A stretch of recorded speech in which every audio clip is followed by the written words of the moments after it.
Olá, amantes do conhecimento. Preparem-se para um mergulho profundo no mundo do pensamento pós-moderno com a gente. É isso aí. Hoje, vamos explorar trechos da obra A Condição Pós-Moderna, de Jean-François Lyotard. Um clássico. E já aviso, preparem-se para ter suas mentes expandidas. Com certeza. Vamos explorar como o próprio conceito de conhecimento está mudando no nosso mundo. Mudando radicalmente, eu diria. A pergunta central do nosso mergulho de hoje é: quem decide o que é conhecimento? Boa pergunta. E como isso impacta a sociedade, as relações de poder, As instituições. e até a forma como aprendemos. É fascinante como Lyotard aborda essa questão central. É essa mudança radical na forma como validamos o conhecimento. Exatamente. Ele argumenta que estamos em um período onde as grandes narrativas, Aí, grandes narrativas. sim, aquelas histórias abrangentes sobre progresso, razão e utopia, Ah, entendi. estão perdendo força. Tipo, a ideia de que a ciência sempre leva a um futuro melhor. Ou que a história caminha inevitavelmente para uma grande utopia. Exatamente. Me sinto um pouco perdida, para ser sincera. É compreensível. O que pós-moderno significa nesse contexto? É isso que eu queria saber. Parece ter algo a ver com questionar essas grandes histórias. É, tipo, a gente acorda pro fato de que as coisas são mais complexas do que nos contaram, né? Exatamente. Lyotard define o pós-modernismo como a incredulidade em relação às metanarrativas. Metanarrativas. É a mesma coisa que grandes narrativas. Sim, pense nessas metanarrativas como grandes explicações que usamos para dar sentido ao mundo. Tipo, um mapa para entender a realidade. Isso, elas fornecem uma sensação de ordem, propósito e legitimidade. Mas, na era pós-moderna, essas metanarrativas estão perdendo o poder. Exatamente. A gente se torna mais cético, mais fragmentado em nossa compreensão do mundo. Então se trata apenas da ciência. Não, de jeito nenhum. Essa ideia de metanarrativa se aplica a várias áreas, né? Com certeza. Política, religião, Arte, cultura. até nossas crenças pessoais sobre como o mundo funciona. Perfeito. Lyotard destaca aqui o declínio das metanarrativas. Declínio. Quer dizer que elas estão desaparecendo. Perdendo influência, digamos. Mas entendi. Tem implicações profundas para instituições como a universidade. A universidade. Uhum. O que ela tem a ver com isso? Antes, as universidades eram vistas como guardiãos do conhecimento. Ah, os lugares onde essas grandes narrativas eram produzidas e legitimadas. Exatamente. Mas no mundo pós-moderno, Elas estão perdendo esse papel. sim, o conhecimento se torna mais descentralizado, mais diversificado. E menos dependente dessas autoridades tradicionais. Isso mesmo. E aí que a coisa fica interessante para mim. Se os sistemas tradicionais de conhecimento estão desmoronando, É uma mudança e tanto. o que toma lugar deles? Boa pergunta. Parece que estamos em um faroeste da informação, né? É onde cada um tem sua própria versão da verdade. E fica difícil saber em quem confiar. É isso aí. Mas o que Lyotard diz sobre isso? Ele oferece uma resposta instigante. Os jogos de linguagem. Jogos de linguagem. Ele argumenta que o conhecimento é produzido e legitimado dentro de diferentes jogos de linguagem. Acho que preciso de um exemplo. Jogos de linguagem me parece um pouco abstrato. Claro. Pense assim. A maneira como você se comunica com seus amigos, Com minha família. com seu chefe. Ah, entendi. Cada interação tem suas regras tácitas, seus próprios objetivos. Tipo, quando você precisa explicar algo para o seu filho de 5 anos. Você não usa a mesma linguagem que usaria com seus colegas de trabalho, certo? Com certeza. Uma declaração científica busca a verdade. Uma declaração política busca a persuasão. E um poema busca a beleza. Cada um tem seu próprio jogo, com diferentes maneiras de jogar e vencer. Exatamente. Então, o conhecimento não é algo objetivo lá fora, esperando para ser descoberto. Não nesse sentido. Ele é moldado pela forma como nos comunicamos. E pelas regras do jogo que estamos jogando. É como se a gente construísse o conhecimento em conjunto, dependendo do contexto. Exatamente. E Lyotard argumenta que, em um mundo pós-moderno, a gente precisa estar cientes desses diferentes jogos de linguagem em ação. Sim, precisamos entender as regras, as motivações. E as dinâmicas de poder que moldam como o conhecimento é produzido e usado. Perfeito. Isso muda completamente a forma como pensamos sobre especialização e autoridade, né? Sem dúvida. Não se trata apenas de quem tem mais diplomas ou publicações. É sobre entender o jogo de linguagem que eles estão operando. E como isso molda a sua perspectiva. É como se a gente tivesse que ser mais crítico com a informação. Questionar de onde ela vem e quem se beneficia dela. Exatamente. E isso nos leva a outro conceito chave do Lyotard, a performatividade. Performatividade. O que ele quer dizer com isso? Em um mundo onde as grandes narrativas estão desaparecendo. A gente já tá careca de saber disso. É verdade. Mas o que acontece com o conhecimento? O que acontece? Ele é cada vez mais julgado por sua capacidade de gerar resultados. Resultados. Tipo prática consultante. Sim. Otimizar o desempenho e contribuir para a eficiência do sistema. Então é como se o conhecimento estivesse se tornando mais transacional. Em certo sentido, sim. Menos sobre a verdade em si. E mais sobre como ele pode ser usado. Para resolver problemas, ganhar dinheiro ou poder. Você entendeu perfeitamente. É meio assustador pensar por esse lado, né? Levanta uma questão importante. Se o conhecimento está cada vez mais focado na performatividade. O que acontece com o conhecimento que não se encaixa nesse modelo? É essa a questão. O que acontece com a arte, a ética, o pensamento crítico. Em um mundo obcecado por resultados e eficiência. Exatamente. Nossa, essa é uma grande questão. E que nos leva a reflexões profundas sobre o futuro do conhecimento. Não tenho certeza se tenho resposta, mas parece muito relevante para como pensamos sobre a educação. A pesquisa. E até os tipos de informação que consumimos diariamente. Com certeza. A gente precisa se perguntar, o que estamos priorizando quando buscamos conhecimento? Essa é a pergunta fundamental e que continuaremos explorando na próxima parte do nosso mergulho. Continuando nossa conversa, é fascinante como Lyotard compara a validação do conhecimento científico com a do conhecimento narrativo. Interessante. Essa comparação nos ajuda a entender como a forma de legitimar o conhecimento evoluiu ao longo do tempo. Estou curiosa.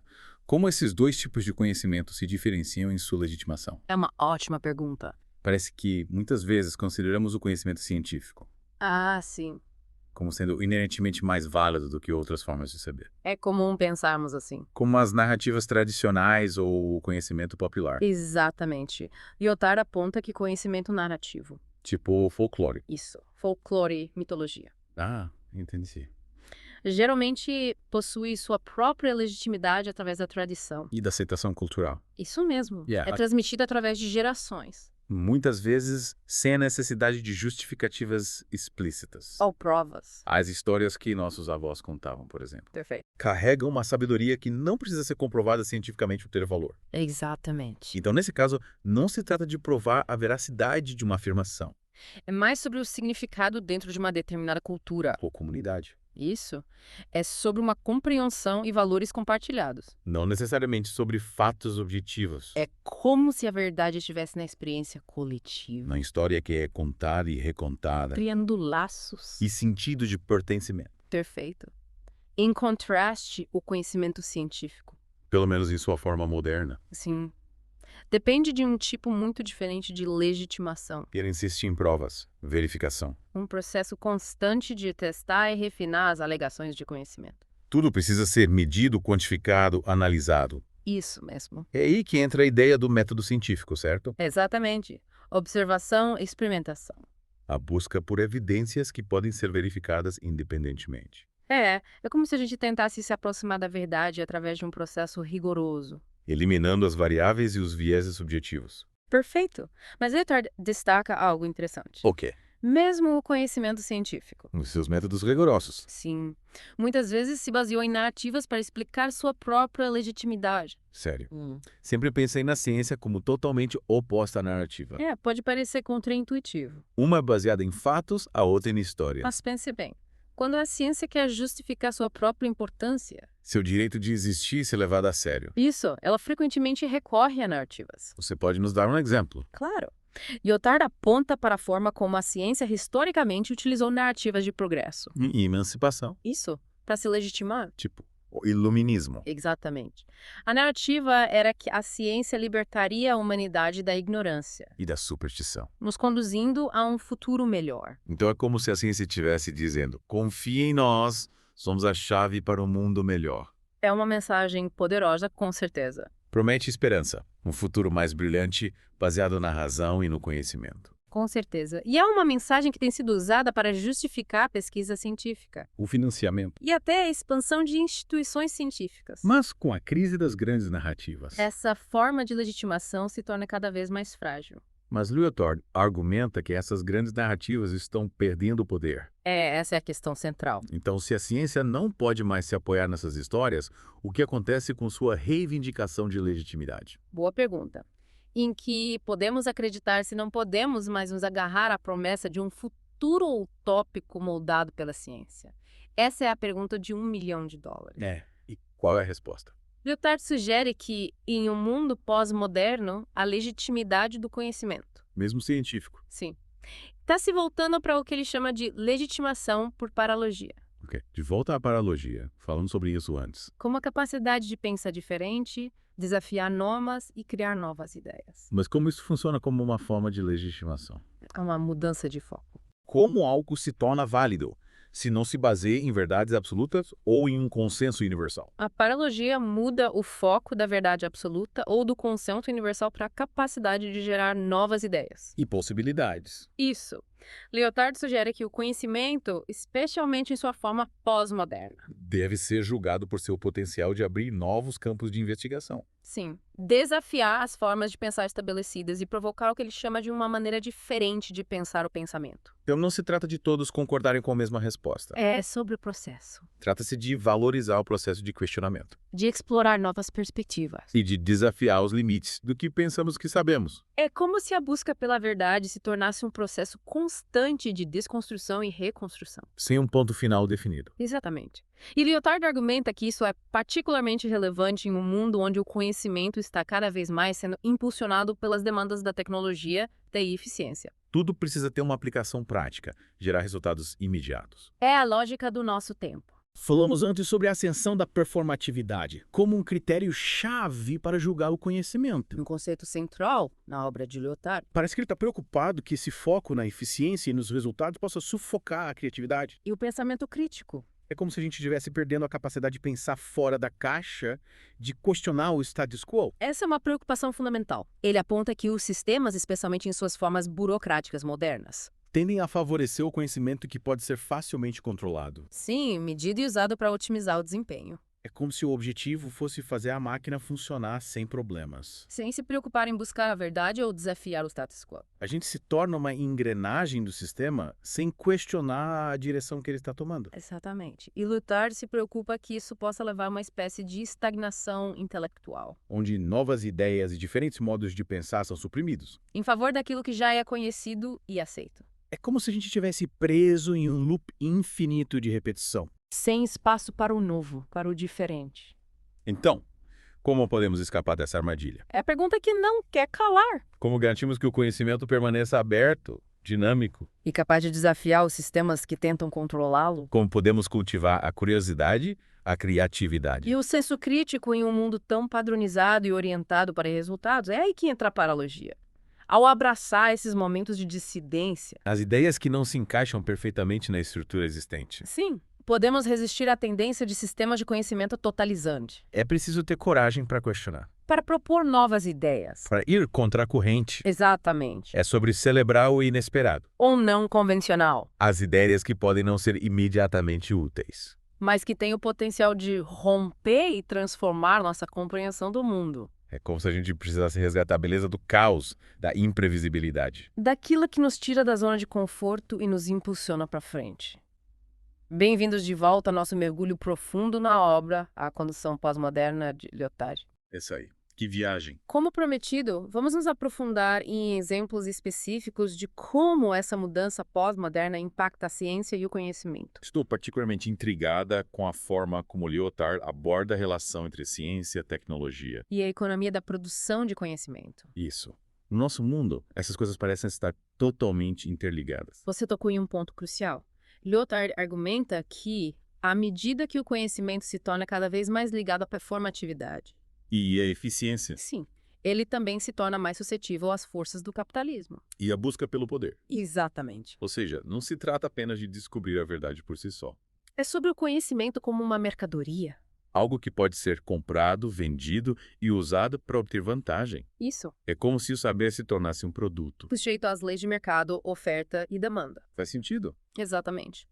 Lyotard observa que o financiamento para pesquisas é frequentemente direcionado para projetos que prometem retorno sobre o investimento. Projetos que podem ser usados para desenvolver novas tecnologias. Ou aprimorar sistemas existentes. Pensando bem, faz todo sentido. É a lógica do sistema. A maior parte das pesquisas hoje em dia se concentra em áreas como desenvolvimento de fármacos, Inteligência artificial, análise de dados Campos que movimentam muito dinheiro. e prometem resultados práticos. É o que move ciência hoje em dia. E isso cria uma situação em que certas áreas do conhecimento são priorizadas em detrimento de outras, né? Infelizmente, sim. Campos que não oferecem retorno imediato, como as humanidades ou a física teórica, acabam ficando em segundo plano. É uma preocupação legítima. É como se estivéssemos constantemente sendo pressionados a justificar o valor do conhecimento em termos puramente econômicos. Qual é o retorno sobre o investimento? Como isso contribuirá para o lucro? Perguntas que ecoam por todos os cantos. Parece que perdemos de vista o valor intrínseco do conhecimento, A ideia de que compreender o mundo ao nosso redor é importante por si só. mesmo que não leve a aplicações práticas imediatas. É uma perda lamentável. É triste pensar que a busca pelo saber se tornou tão pragmática. É uma das faces do nosso tempo. Mas então, como resistimos a essa tendência? Essa é a pergunta de $1 milhão. Como podemos recuperar o valor do conhecimento, que não é facilmente quantificável ou comercializável? Como proteger a beleza da investigação pura? A busca pelo saber, pelo simples prazer de conhecer. É aí que o conceito de paralogia de Lyotard se torna tão importante. Paralogia de novo. Sim, ele argumenta que, ao abraçarmos as formas de conhecimento que desafiam o sistema dominante. As ideias que não se encaixam perfeitamente na estrutura existente. Exatamente, podemos resistir às forças homogeneizadoras da tecnologia e do mercado. Então, em vez de buscar apenas o conhecimento útil, A gente deveria se abrir para o que é diferente. o que nos tira da zona de conforto, Buscar o que nos faz questionar, repensar e talvez até mesmo reinventar o mundo. exatamente. Lyotard via a paralogia como uma espécie de movimento de resistência intelectual. Uma forma de resistir à redução do conhecimento a um mero instrumento de poder ou lucro. É como se ele estivesse nos convidando a desafiar o status quo Questionar as regras do jogo. e criar novas formas de pensar e de conhecer. Isso mesmo. Me parece que a paralogia é uma ferramenta essencial para navegarmos nesse mundo pós-moderno. Um mundo onde as certezas se dissolvem. E a única constante é a mudança. Lyotard acreditava que isso não era apenas uma preocupação filosófica abstrata. Ele via isso como algo com profundas implicações. Sim, para a educação e a forma como preparamos as futuras gerações. Falando em educação, se o modelo tradicional de produção de conhecimento está se desfazendo, O que isso significa para a educação? como ensinamos em um mundo onde o conhecimento está constantemente evoluindo e sendo contestado? É uma questão crucial, com a qual o próprio Lyotard se debateu. E qual era a resposta dele? Ele argumentava que, em um mundo pós-moderno, a educação precisa ir além da simples transmissão de conhecimento estabelecido. Então não se trata apenas de memorizar fatos.